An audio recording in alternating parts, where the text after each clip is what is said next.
Welcome, Pewter Report readers, viewers, and listeners to a brand new edition of the Pewter Report podcast, energized by Celsius, the official energy drink of pewterreport.com.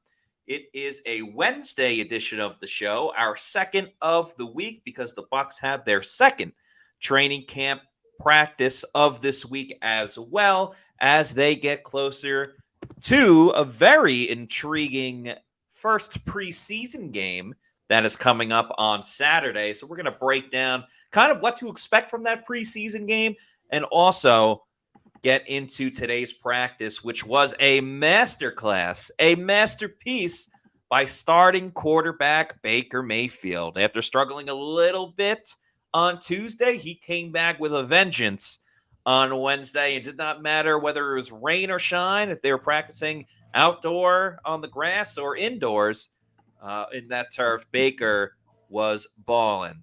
So let's break it all down on today's show. I'm your host, Matt Matera. Joining with me is the face that runs the place at pewterreport.com, SR Scott Reynolds. And Scott, we're getting closer to that preseason game. A lot of intrigue, and going to see who's going to rise to the top with some of these Bucs players trying to make the team.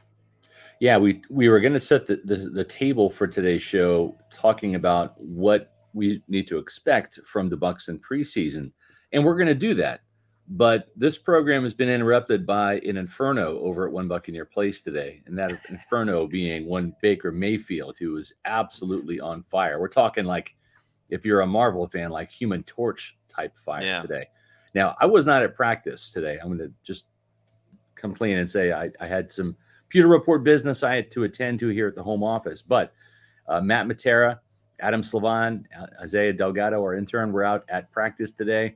And Matt, I read your Bucs Camp Insider from today, which I've dropped in the chat. It felt like I was there, my friend. It's so detailed with all of the touchdowns that Mayfield was just literally igniting all over the field with his right arm. And just a really solid day. You know, we didn't pick on Mayfield yesterday, but I thought yesterday was probably one of his shakiest practices. He threw 2 picks. He had possibly 2 more that were dropped.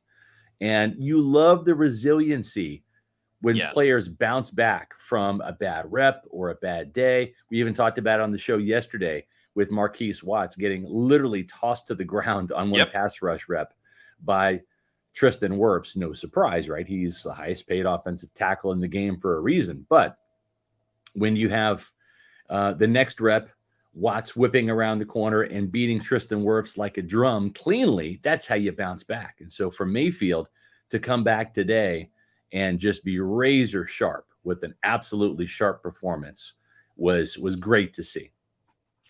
No question about it, Scott. And, you know, for as much as the inconsistencies of Baker Mayfield's career, what he did with the Bucs last season, as much as that will kind of drive you nuts at time, a good trait that Baker has is that he's able to, you know, kind of rip off the Band-Aid of a bad play or a turnover or, you know, bad practice like yesterday, and is able to go full throttle on the next play, the next day, whatever it might be. And who knows if Baker was kind of feeling angry or something about how he performed. And yeah, I mean, we didn't like completely lambast Baker Mayfield, but when he threw several interceptions, particularly like on overthrows that were his fault, what are we supposed to say? Oh, Baker was bad, but he wasn't that bad? No, we're going to call it like we see it. So Baker, I mean, came out of the gates hot today too, because that was the thing. We've seen Baker have good moments and then make a mistake. Today was just all good moments. I mean, he was great from the beginning until the last snap that he had of the day. Not one football was in harm's way that there was even remotely a chance that was going to get tipped or intercepted. And for me, that's almost more impressive than some of the great throws that he made. And there were some super impressive throws. I mean, Bucs fans that have been to training camp this season or, you know, seen our other reports or constant tweets that we have, nobody is unfamiliar with the fact that Baker Mayfield is finding Mike Evans all the time. But the throw he made today with Mike, you know, in a red zone type of situation where Mike was going towards the end zone, just the perfect touch of going over the head of Zion McCollum Yeah. before the safety got there, I think was one of the best throws that I've ever seen him make in training camp. Yeah, and Zion McCollum on that play was kind of beaten with a little line or a little move at the line of scrimmage from a head fake from Mike Evans, and they had that play on Buccaneers social media, and it was a rifled pass in there, right on the money, and really the only person that could have caught it was Mike, and it was for a touchdown. Surprise, surprise! But it wasn't just Mike Evans getting involved in this. Chris Godwin also had a day in the red zone, and then. We keep talking about it, and we're speaking it into existence. Cade Otton is going to have a year this year. He's going to pick up where he left off from the postseason, where he and Baker Mayfield were just clicking. 15 catches in those two postseason games, 8 catches, 89 yards against the Philadelphia Eagles. He was the leading receiver in that game. The touchdown against the Lions. I think Cade Otton is going to. He's going to be a bit of a surprise, I think. I still want to see him get more than 10 yards per catch. That's kind of been his average the first 2 years. Right. But you know what? I can live with that if he's putting touchdowns on the board. And as you said so accurately yesterday, he does have that clutch DNA. He does come up with those clutch touchdowns in crunch time. And I think we're going to see some of those touchdowns, not so much in crunch time this year. I think we're going to see more touchdowns on opening drives from Cade Otton. He really is feeling that rapport, that chemistry with Baker Mayfield. And so it's not going to be just the Mike and Baker show this year. We even saw Trey Palmer catch his second touchdown on a deep ball from Baker Mayfield this week. So it's nice to see those two guys connecting as well. Oh, absolutely. Because like I mentioned, where it was like Mike the first play, Chris Godwin the next play. And Mike and Chris have kind of like, even when they are participating, they're a little bit on a pitch count, and I totally get it, and it's totally understandable, just given that you want those guys to be healthy for the rest of the season. But the cool thing, particularly with Cade Otton, and I'll get to Trey Palmer in just a moment, Otton's touchdown catch came outside when the Bucs were still there. Then the lightning sirens went off, and we all had to, scramble into the indoor facility for the rest of practice to go. And, when you have something like that, it takes a couple of minutes to get the whole team in there, to get the fans in there. Obviously, you want it to be a safe environment for everybody. So there was a little bit of like downtime before they kind of revved it up again with 11 on 11. The chemistry was still right there with Cade Otton. Coming out of the gate, of course, he hit Mike Evans again, as is obligatory in this offense. But then right after, 3 out of the next 4 plays, it was Baker Mayfield to Cade Otton. So they did it in the red zone, as we've kind of come to expect a little bit more, but they did it at midfield as well, which is obviously a really nice sign, considering Cade Otton is, at best, the 5th option on this team. And then Trey Palmer, a guy that we haven't necessarily bashed, but I guess we've looked at him in a light because Jalen McMillan's been like almost flawless to this point. That Trey Palmer, it's kind of the mistakes are more glaring, even though they're not the end of the world. But for him to show off his speed, to make that deep ball catch today and sprint the rest of the way, and then chuck the ball against the scoreboard, which is all the way up top.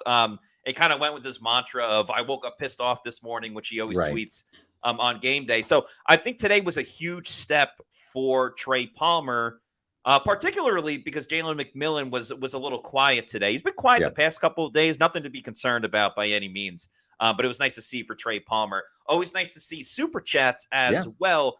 Thank you very much to Kathy Gillespie for this $4.99 super chat, who says, Matt did pick on Bake yesterday. Love the podcast topic. You're off the hook for yesterday. LOL. I think I was just critical the same way we all would be. But nonetheless, appreciate you, Kathy, for the super chat and your constant involvement in the chat over on our podcast. For sure. And I've had Bucs players come up to me before. I've been doing this a long time, almost 3 decades. And not get in my face, but just kind of say, man, you were really harsh on me for this, that, the other thing. And I every time I've had a chance to tell players this, they kind of get it. I say, I'm taking a picture of your performance out there on Sundays, right? And if you don't like that picture, we can do a retake in 7 days.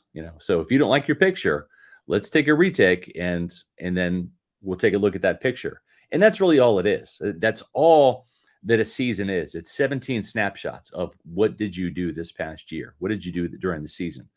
And that's the beauty of it. There's always another game until there's not. And we're going to have a game on Saturday too, so, which is pretty cool. So we're looking forward to that.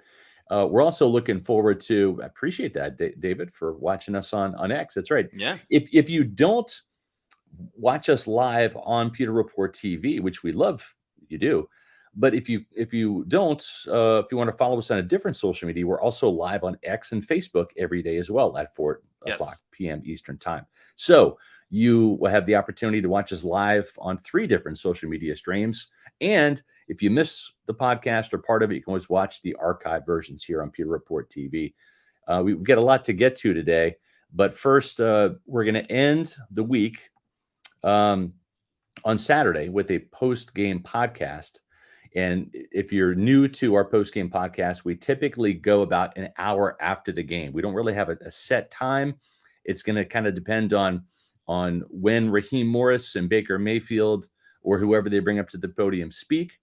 And then we'll go, typically, as soon as they're done speaking, we'll go live. So sometimes it's 30 minutes, sometimes it's 40, sometimes if they're taking a little while, it might go an hour, but it's usually within that first hour after the game. So that's on Saturday night. So make sure you stay tuned for our first Pewter Report post-game podcast of the year.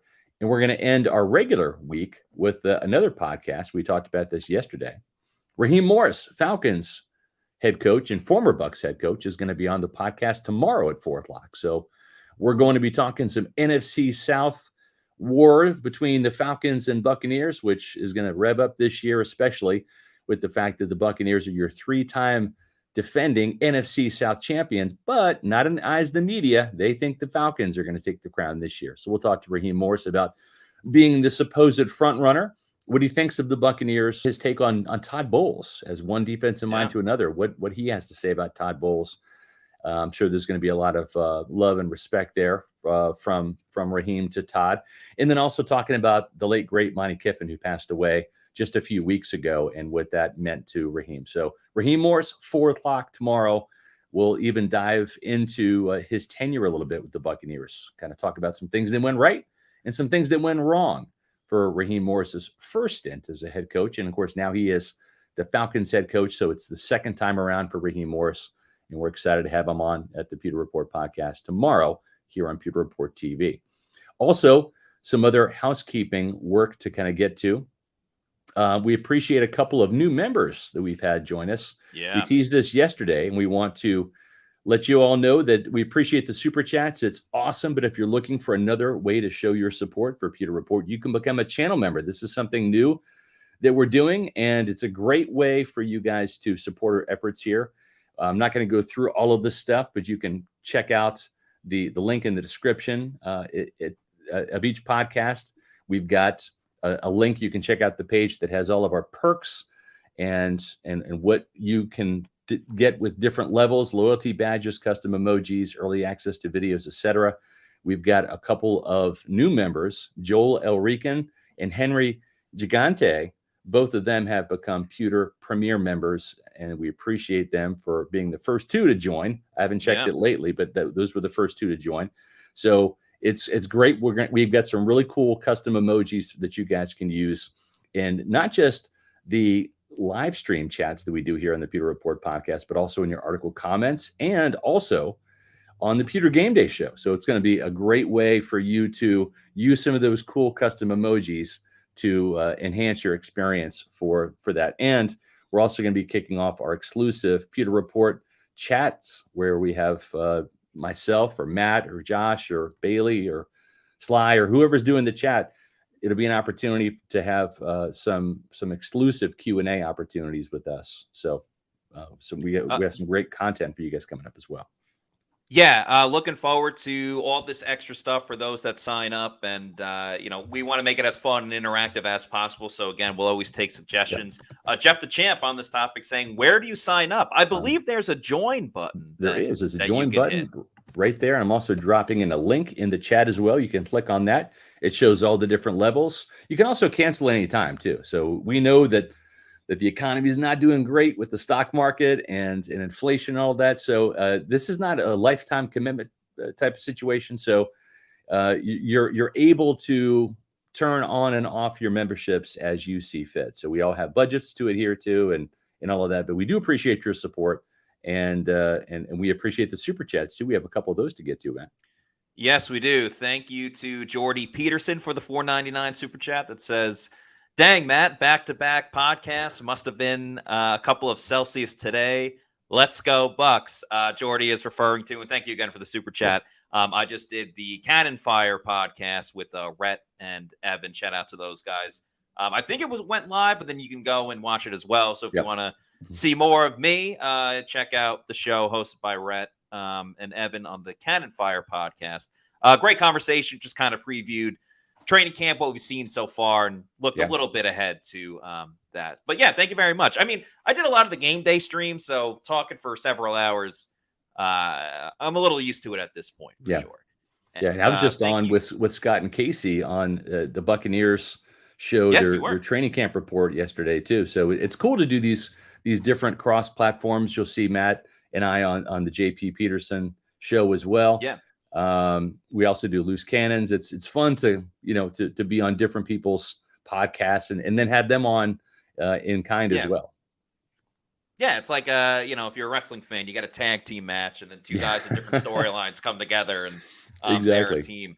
Let's get back to, we got some new members we'll give a shout out to in a moment, and another super chat as well. Thank you to Act Fish Life with the $1.99 super chat, who says Bake is preheating. I like that a lot because yes, he was on fire today, but it is also training camp. You want to see Baker do this, against the Washington Commanders in week 1 of the regular season. So right now it's preheat mode for Baker Mayfield, especially with the amount that he's going to be involved in the preseason this year. I like that line a lot, Act Fish Life. Yep, exactly. A couple of those new members, including Jeff the Champ, just signed up. Laugh out loud. That was easy. We appreciate you becoming a Pewter Report channel member. And also to Shaggy as well, just joined LFG. We appreciate that. So again, this is a great way for you guys to get some nice perks. And we want to know what kind of perks you want. We also have, when you're a member, you also get access to an exclusive members only community board here on Pewter Report TV, our YouTube channel. So we're going to be checking that out too. So give us feedback on the Pewter Report videos, the Pewter Report podcast. Let us know what kind of perks you want for members. So we're here to serve you guys. That's why we do this. Thank you to Revfish for the $4.99 super chat. You say Britt worked on pass drop. Help me understand, players. Why wait till you're starting to work on it rather than getting more useful before 2023, respectfully? I think Redfish, what KJ Britt has been doing is, he got some game time action last year, and a lot of it. It's one thing to play special teams, which he's done the first 3 years of his career. It's another thing to get a little bit of action out there in some preseason games. Practice is one thing, but when you're going up against the likes of like Amon-Ra St. Brown, right, in that Detroit game, where I want to say, Matt, he had 12 tackles, I think, in that playoff game against the Lions. And he had like 8 in the first half. And I don't want to say he got exposed, but his eyes and his feet weren't working in sync. And he was not as fluid in pass coverage as he wants, or Todd Bowles wants him to be. So that's something that he saw on film that he needs to really work on. And it's one thing to kind of think you make strides in practice when you're going up against maybe the likes of Raheem Jarrett, but then Raheem Jarrett is not Amon-Ra St. Brown. And when you go to game time and you see faster, better Pro Bowl caliber, or in this case, Amon-Ra St. Brown wasn't even a Pro Bowler. He was an All-Pro. He got kind of the Antoine Winfield Jr. treatment last year. But that's kind of what KJ Britt means, is that he's spent more time emphasizing that this particular offseason after seeing some of his deficiencies on film last year. Right. It's like you watch the film, you see what you were good at, what you were bad at. It's not like you're completely avoiding one thing or the other, but then also, in the offseason, you're not gathering together 22 guys and having offense and defense and trying to like work in coverage in that situation. So I think it's probably just something that Britt identified specifically and said, I can be better there. Just think of it as kind of like every year people make New Year's resolutions. It doesn't mean that they Right. completely, ignored certain aspects of their life or things that you want to do. You just kind of pick up on, all right, I'm good here. How do I get better in this area? And you just apply it to football in this case. Yeah, no, exactly.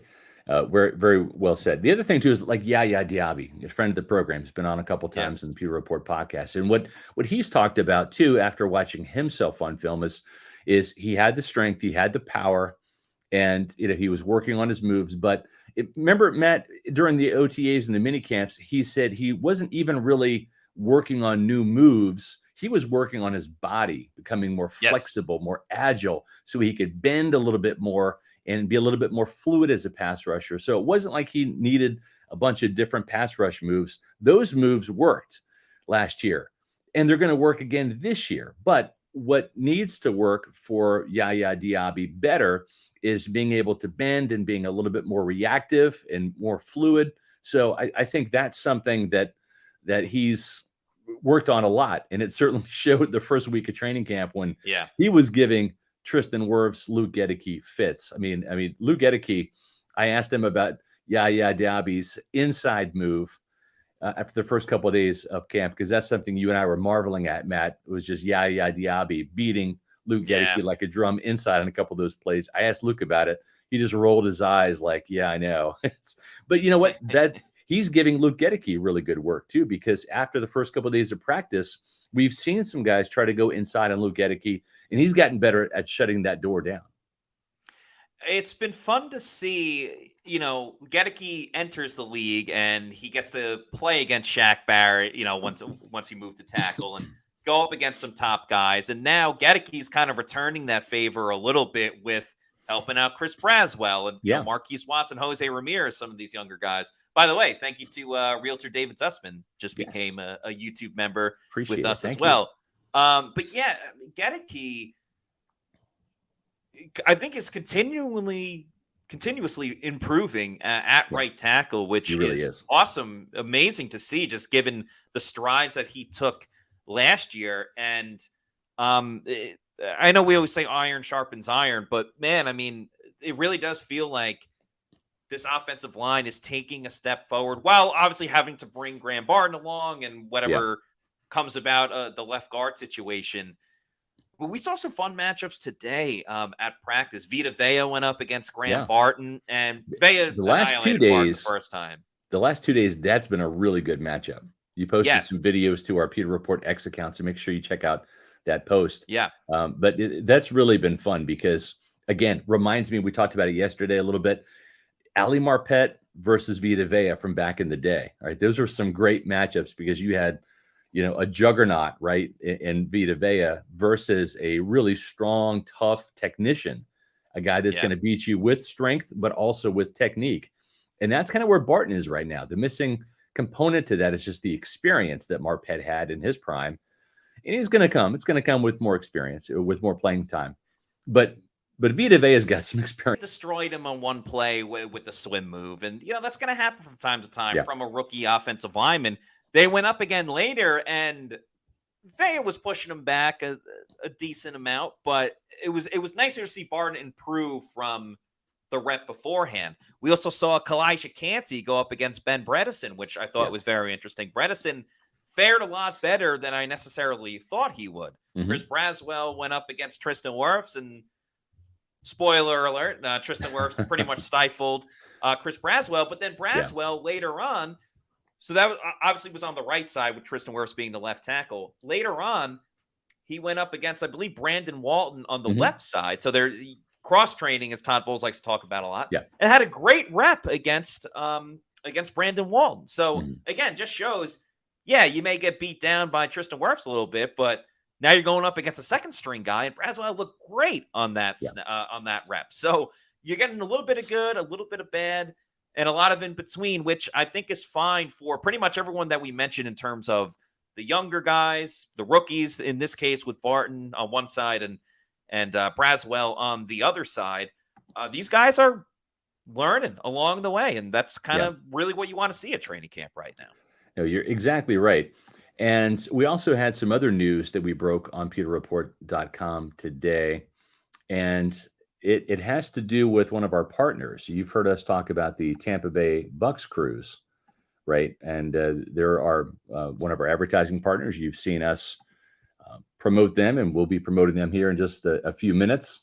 But we also had the good fortune to break some news about some of their already committed players, current and former players, for the 2025 season cruise, which will be coming up March 7th through 10th. So that's the next cruise is next year, March 7th through 10th. Mike Allstott, the A Train, is going to be on the cruise. He is committed to the Tampa Bay Buccaneers cruise for 2025. He and Brad Johnson are first-time newbies to the cruise. And the returning legends to the cruise are Dexter Jackson. So you've got three players from that Super Bowl championship back in 2002. Bucs Ring of Honor member Jimmy Giles, legendary tight end. Dave Moore, tight end and member of the Bucs radio broadcast. Richard Batman Wood. So those are the legends led by Mike Allstott. The current players that have already committed to next year's cruise will be three newcomers. Kalijah Cansey, Jordan Whitehead, and Trey Palmer have already committed. They'll be first-time Tampa Bay Buccaneer cruisers. And you've got Yaya Diaby, who's already committed. Yaya had so much fun last year. He's already committed to coming back this year again. So he'll be back for his second cruise with the Tampa Bay Bucs. Now, listen, they're going to have a bunch more players as well from the current team. Probably not going to have those names until later in the season or maybe even the off season. They'll have some more commitments there. Gosh, they had about a dozen players last year, Matt, from the current Bucs roster. So there's a lot of guys that I think are kind of going to be committing. They're waiting to see what their schedules are going to be like, understandably, because it is the off season. It's March 7th through 10th. But myself, the Pewter Report staff will be there on the Tampa Bay Bucs cruise. Brian Ford, the chief operating officer, Gene Decker-Hoff, Casey Phillips from Buccaneers.com, Captain Fear, Big Nasty, members of the Bucs cheer squad. So it's going to be fun, but that was some big news that we wanted to drop. Mike Allstott, the legend, the A Train, will be on the Bucs cruise. And also Derek Brooks, Hall of Famer and Bucs Ring of Honor member, will be at the Key West stop. So it's going to take place starting in Fort Lauderdale, where the port is. The first stop will be Key West, and then Bimini, Bahamas, and then back to Fort Lauderdale. And Derek Brooks will be there in Key West. So some cool news there. Make sure you sign up for the Tampa Bay Bucs cruise. We'll go ahead and run this commercial here now that we've talked about it, just so you can have the opportunity to find out where to sign up for the Tampa Bay Bucs cruise. We're on the Bucs Cruise. Of course, we're playing pool volleyball.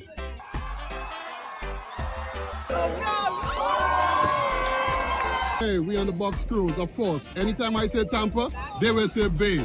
Tampa! Hey! Tampa! Hey! Tampa! Hey! We're on the Bucs Cruise. Of course, I've got my Super Bowl 37 hardware. What do you think? We're on the Bucs Cruise, and of course we had a pirate night. Arr! Arr!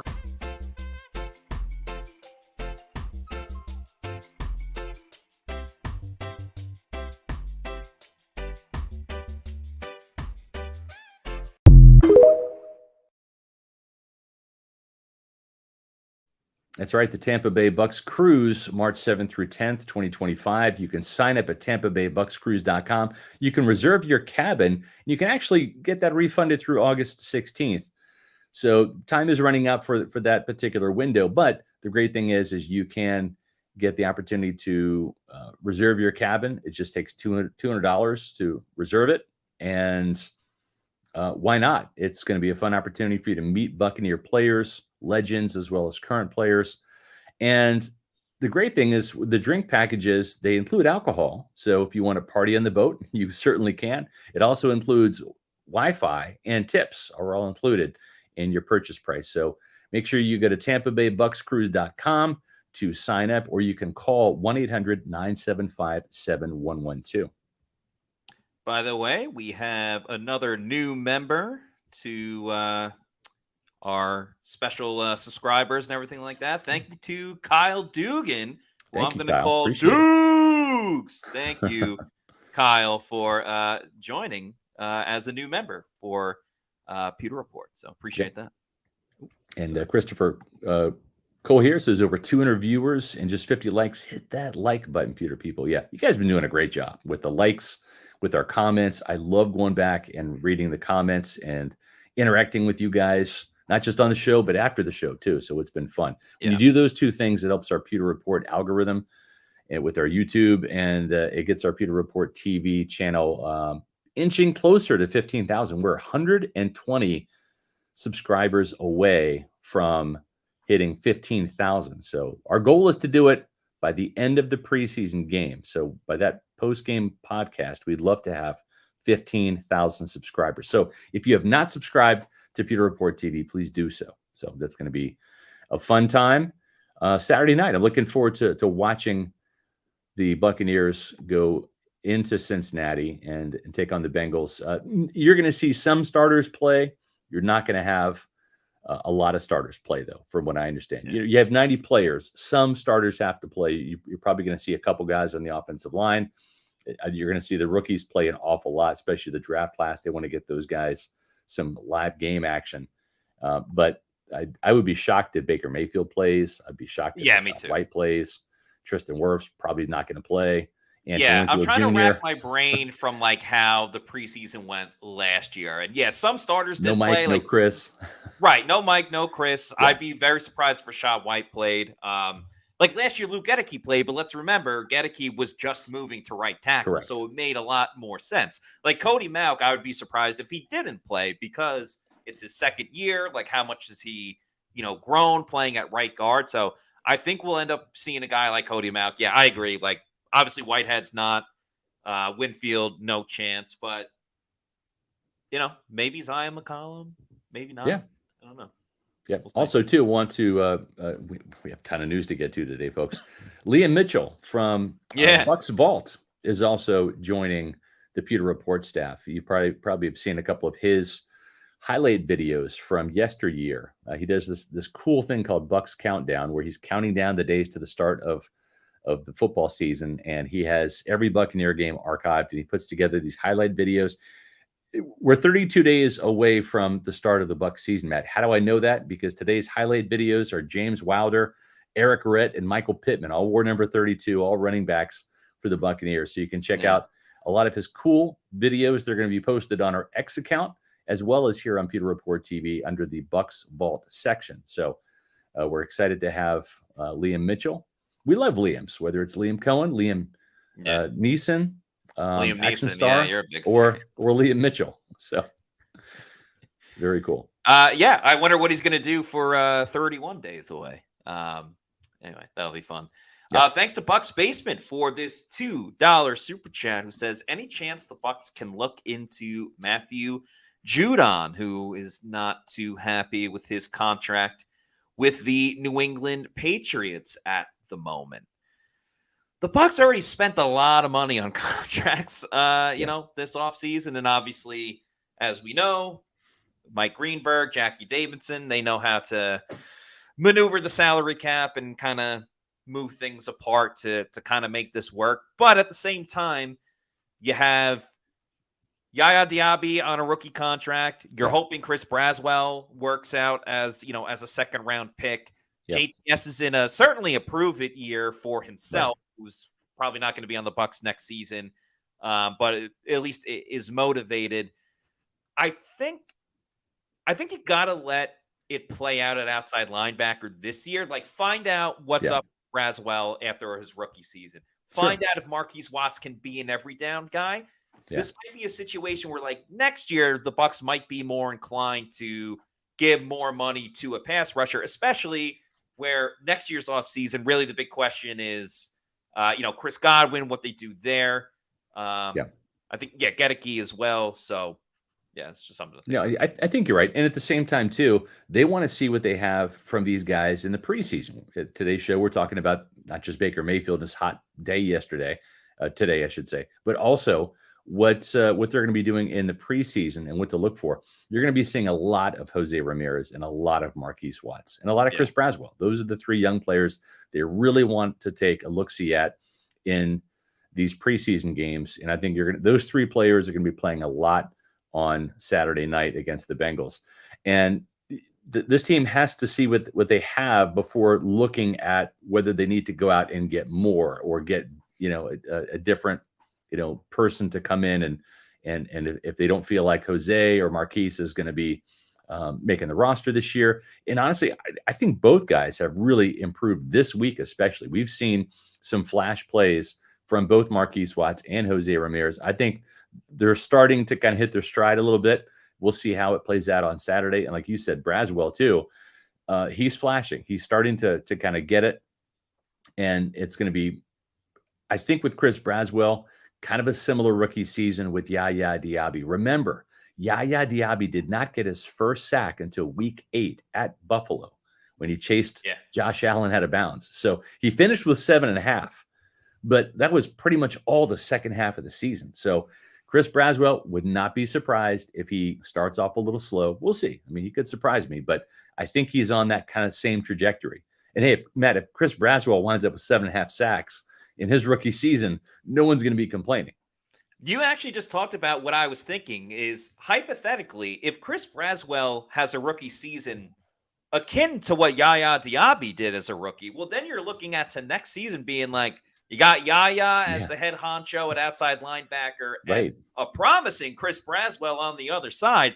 Then the Bucs don't even think twice about adding, an expensive veteran pass rusher. And those two guys would be on their rookie deals. Exactly. Yeah. So, maybe they would go to the veteran well and try to do what they wanted to do this year with Randy Gregory with someone else. But no, not in terms of paying big money to an edge rusher from another team to come in and be a starter. Because, you would have it set with Yaya Diaby and Chris Braswell. Of course, this is all hypothetical and hopefully everything works out. But hey, you got to think positive on the show for sure. Yeah. Thanks to Fred Madison for this $4.99 super chat, who says, future content. How can the Bucs sustain the mega contracts and consider renovations to Raymond James Stadium? Are the Glazers' pockets that deep? It's interesting, Matt, because you and I were there at the NFL annual meeting in Orlando, and the Glazers were asked several questions about Raymond James.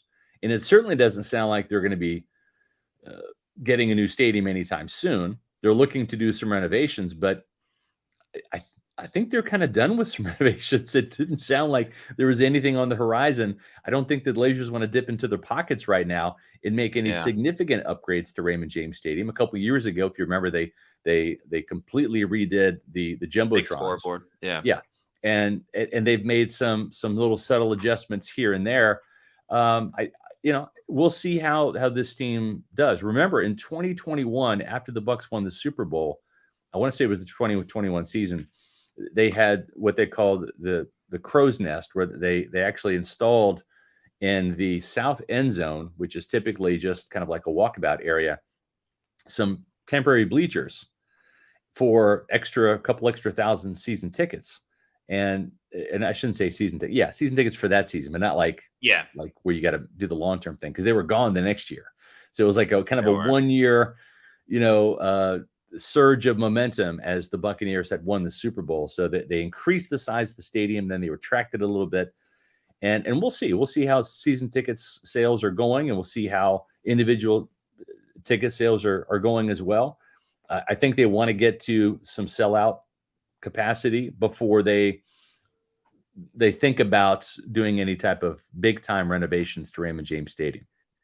Yeah, I kind of look at it from a Super Bowl perspective. Obviously, Tampa has hosted Super Bowls before, most famously the last time they hosted a Super Bowl when the Bucs won in their home stadium on their home turf.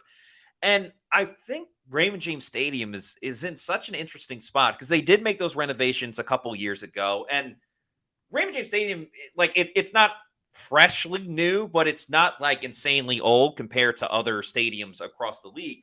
The problem is, even with these renovations of Raymond James Stadium, you see Vegas gets a new stadium. And every time a new team gets a new stadium, it doesn't even look real. It looks like a spaceship or a figment of our imagination that was put into 3D. And, all these graphics or whatever that people can conjure up on the internet. But no, it's actually a legit stadium. And for, having a Super Bowl, which is a huge thing, the city's taken over by it. It's a lot easier for other teams and cities to be like, hey, well, look at our new stadium. Let's have it there versus a stadium in Tampa where, it doesn't feel that new, even though there are some renovations. So if they want to host another Super Bowl soon, they may have to. But I also have no problem with Raymond James Stadium as it is. I mean, they hosted Taylor Swift. They host a ton of big acts. And obviously the Bucs and USF and bowl games and all these different stuff. So, yeah, I don't know. I mean, ultimately, the Glazers have to make that decision, and I'm kind of good either way. Yeah, no, I'm with you. It doesn't feel like an old stadium, but it doesn't feel like a new one either. It's kind of like in that no man's land a little bit. So we'll see what happens. But so what else can we expect from the game on Saturday night? I texted a trusted source here, and let me just say this from an offensive standpoint. I think from an offensive standpoint, what you're going to see is you're not going to see much out of like the running game outside of like some bread and butter plays. They really want to emphasize the running game, but I think it's going to look a little elementary. So don't be concerned. This is not the finished product. You have to understand something. This playbook, and Matt, you've been out there just as much as I have. This playbook can be discussed, labeled intermediate to advanced, right? Yes. Compared to what we saw last year, which we would classify as elementary or beginner with Dave Canales, right? Just in terms of the number of plays, number of personnel groupings and formations, et cetera. This is just vast compared to what it was. So if it looks small, if it looks elementary on Saturday, if it looks basic, that's by design, because Liam Cohen, Todd Bowles, they don't want to show anything for the Washington Commanders, and certainly not for the Detroit Lions in week 2. These are two very, very important games. I think if you ask most teams, the first 2 games of the season are the most important, because no one wants to start off 0-2. Yeah. If you lose your season opener, half the league does. It makes that second game even more important, because if you lose that, no matter where it is, home or away, whatever, if you lose that one, 0-2 historically is a very, very deep hole to dig out of from a momentum standpoint and all of that. So these first 2 games are really important. The Commanders, they've got a no-joke defense. You've got a couple of they lost their edge rushers, but their defensive tackles are no joke. They're probably the best 2 in the league. And then you've got Dan Quinn, who's gone up against Todd Bowles and his teams before, being in Atlanta, being in Dallas. So I think you're going to see what Todd Bowles and Liam Cohen want to see is execution, not sloppy football, no stupid penalties, be sharp mentally, precise with the play execution, whatever it is. And I think that's really what they're looking for. It's going to be a little vanilla. It might be a little boring. I'm not going to say that they're not going to score touchdowns. They could. But this is more of we're going to let the players play fast. We're going to give them a small little bit of the playbook to digest and use for Saturday, and then let them play. And then they're going to do some evaluations, obviously, for the back end of the roster.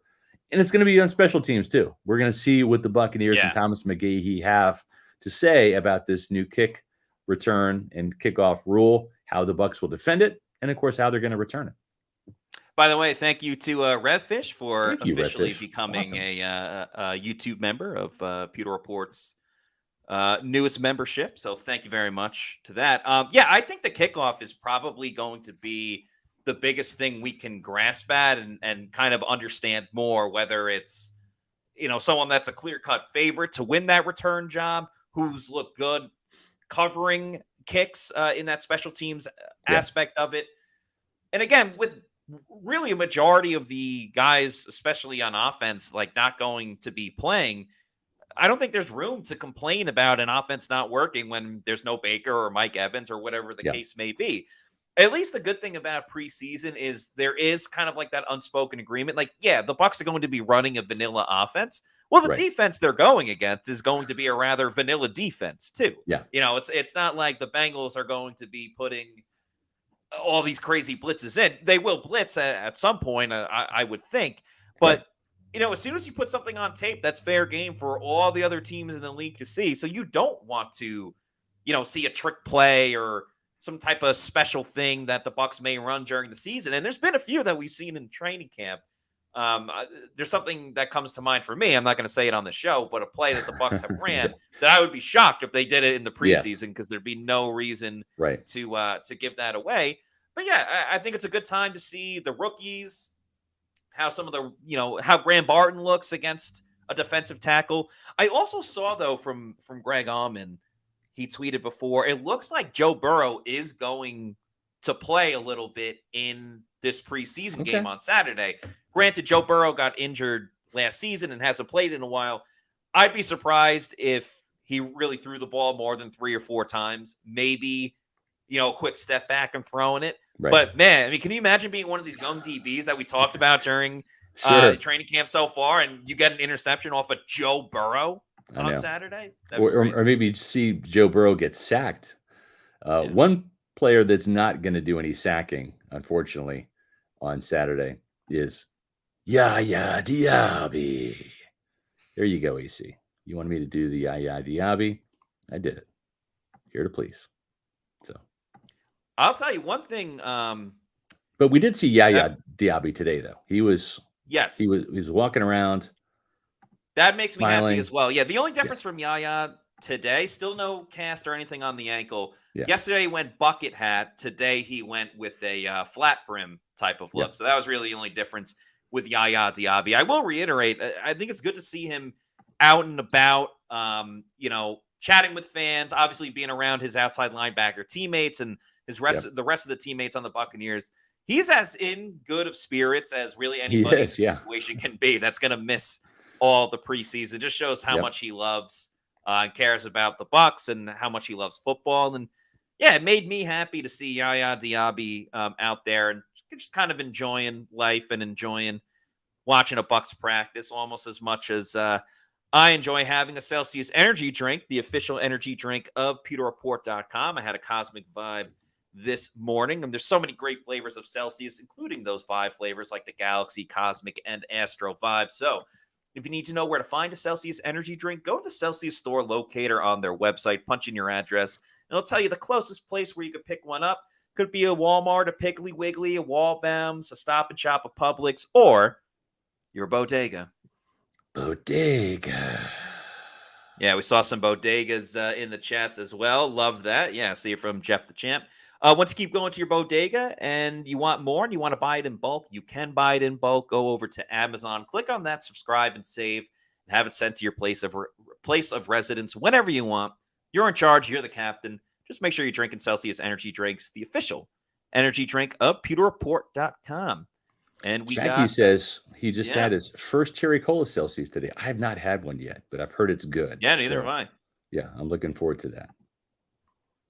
And we also have another new member. Shout out to Sacktown. Thank you for supporting Pewter Report and joining the group. Yeah, greatly appreciate all of these new members we're getting. They're going to be fun. So again, next week, probably next Friday, we're going to do our first exclusive Q&A, and that'll be kind of like a live chat. If you can't make it, we're going to have a way for you to have your questions to us, so at least we can answer those questions in a video format. Then when we post this video, it'll be members only, and so you'll be able to see which your questions, or I should say how your questions were answered and what those answers are. So we'll be looking forward to doing that, and I appreciate everybody for subscribing. And Scott, we will be in Jacksonville, Florida next week when it's Bucs Jaguars. So, obviously we'll say some stuff on the podcast, but there will surely be some behind the scenes stuff that maybe we don't get to necessarily in front of a general audience that we can specify to all of our new members. No doubt about it. And we're looking forward to that. We're also looking forward to, in case you missed it, Raheem Morris, Falcons coach. That's right. We have Raheem Morris joining the Pewter Report podcast tomorrow at 4:00 Eastern time. That'll be fun. We'll stroll down memory lane with Raheem, who was, of course, the Bucs assistant defensive backs coach. Then he was the defensive backs coach. He was going to be Monty Kiffin's replacement as the defensive coordinator under John Gruden. Then John Gruden got fired. So Raheem Morris went straight to becoming the head coach of the Tampa Bay Buccaneers, where he had a rough start. 3-13 season, I believe, was the record of his first year, and then 10-6 the second year, and then not so good the next year, 4-12.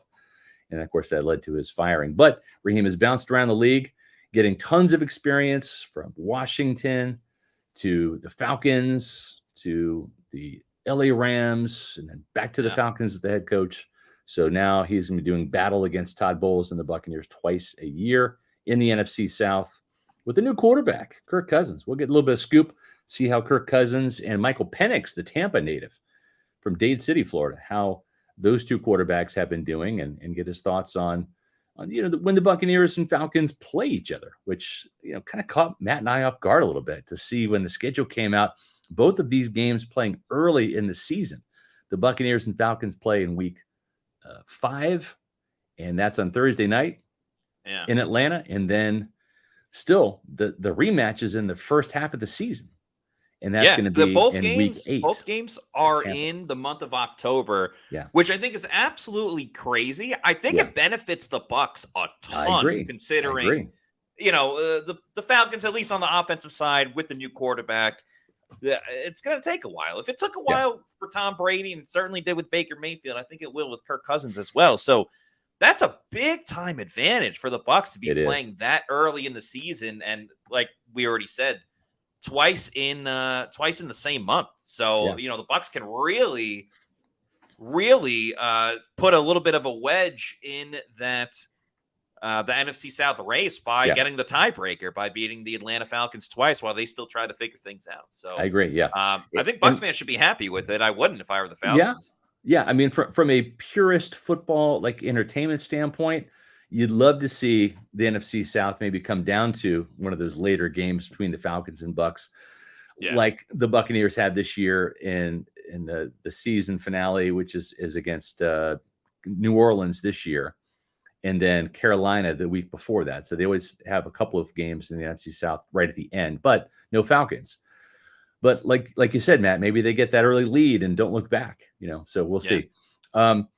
Listen, we have heard for years now, why don't you guys have an app for Pewter Report? We'd love to have an app. Well, you can access pewterreport.com on your phone.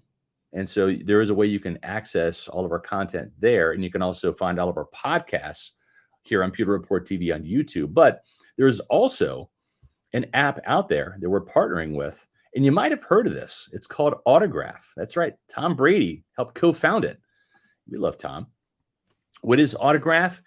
It's what you already do as a fan. You read blogs, you listen to podcasts, you watch the breakdowns, you have all the scores for all the games, but you can get them all in one place, and you can read all of pewterreport.com's content and watch all of our podcasts on the Autograph app. So read Pewter Report news, watch the Pewter Report videos and podcasts, and you can get rewarded in one free app. That's right.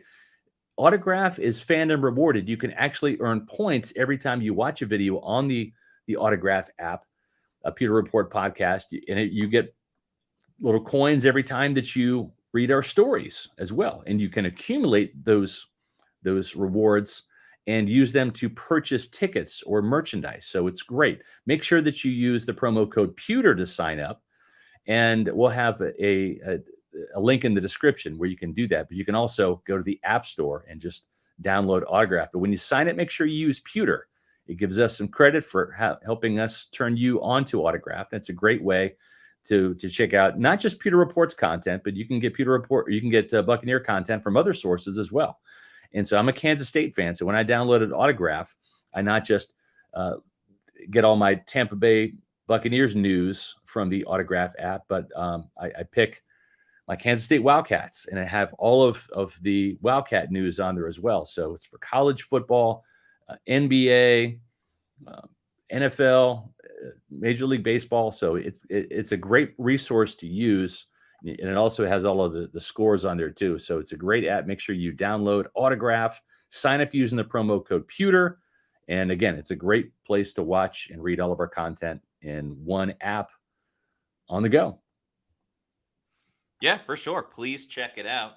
As we wind down the show, just a couple other news and notes I want to get to from today's practice. Kyle Trask We talked before about he had great chemistry with Sterling Shepard. Shepard has missed the past couple of practices. Well, he found a new favorite target today. That was Cody Thompson. Now, I've been critical of Trask of just him not throwing the ball down the field at all or trying to push it at all and just kind of taking the check down. Something got into him today because him and Cody Thompson, they connected on a deep ball outside, and then they had another nice play inside as well for about 35 to 40 yards. So that was good to see from Kyle Trask. Well done there. Stood in the pocket. May have been a sack for Jose Ramirez. That's one of those you could kind of argue it one way or the other. But Ramirez was another guy that I think kind of had a slow start to training camp, but the last couple of days has looked a lot better. The speed was really on display, which obviously if he's going to be successful in the NFL, the speed is going to, be the reason why he is doing quite well. Last thing I want to mention too, it's cool to see we talked a lot about interceptions on yesterday's show. The 3 interceptions that happened today, they were all the first interceptions of training camp by these players. Kayvon Merriweather, who I think has had quite a nice camp, especially since he missed the first couple of days. So Merriweather, that was good to see. Josh Hayes had one at the end of practice off of Kyle Trask. It was good to see Josh Hayes hold on to the football because he had a drop in the end zone a couple of days ago. And Tyreek Funderburk probably had the interception of the day, leaping up, was in the air what felt like several minutes. Had a nice read on John Wolford, who's trying to go down the sideline. Was able to get his hands on the football. And, good to see more Bucs getting in the mix, taking the ball away, where the offense still looked good overall, but the defense has more people kind of going crazy. Todd Smith, yeah, exactly. And Tyke Smith had a sack today on a blitz. We've talked about the versatility of his game, and I think we've mentioned a lot of his coverage in training camp so far. So it was good to see him up at the line of scrimmage. Yeah, he's done a fantastic job. Sneaky blitzer, reminds me a lot of Rondé and just how well he times those blitzes. 19 interceptions so far for the Bucs on defense. That's an area of emphasis. That's why Todd Bowles is smiling there.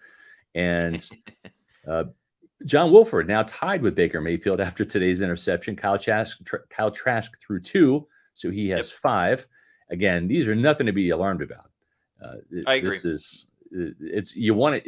The other graphic was better. The 19 interceptions from the defense is better than these 19 from the quarterbacks because every interception has its own little tail. Some of them are not exactly the quarterback's fault, but it's great to see Tampa Bay get its hands on some interceptions from the defensive side of things. And that's something I'm sure Todd Bowles and Larry Foote and Casey Rogers want to see on Saturday night against the Bengals. Keep this turnover train coming and get your hands on some of those Bengals balls. So I think that's certainly something to keep an eye on as well. I'd be disappointed if they didn't have any interceptions Saturday night the way they're picking off some passes here. No Tyke interceptions yet in practice, but he's had some great pass breakups in coverage. And again, they're coming. The sacks are really where it's at. So really appreciate all the new members we've had today. Again, you can go to hit the join button on the front page of Pewter Report TV, our YouTube channel. It's a great way for you to show your support for Pewter Report. Become that channel member. Here's a quick little graphic with all of the 4 levels: the Pewter People, the Pewter Pros, the Pewter Premiers, and the Pewter Platinums. You can check out all of the perks and the pricing on that join page on Pewter Report TV, and we're going to have a new Pewter Pulse video by tomorrow. So check that out on Pewter Report TV, Matt. Yeah, please do. And you can find all of our content on our social media on X, Facebook, and Instagram at Pewter Report. And our YouTube channel, which you're on right now, is Pewter Report TV. We got the podcast several times a week. Scott's Pewter Pulses, some reaction videos, things from practice too. Have a fair amount of shorts from training camp so far. And definitely encourage everybody to become a channel member as well and enjoy some of those extra perks when you are part of the Pewter People as a YouTube channel member. So that's going to do it for us on today's show. Big one tomorrow with Falcons coach Raheem Morris joining us. Yeah. And of course, we will have a post-game show after the preseason game on Saturday. So a lot of exciting things coming up at pewterreport.com. For Scott Reynolds, I'm Matt Matera saying thanks everybody for watching, and we'll see you tomorrow at 4 p.m. for another edition of the Pewter Report podcast. Out. Out.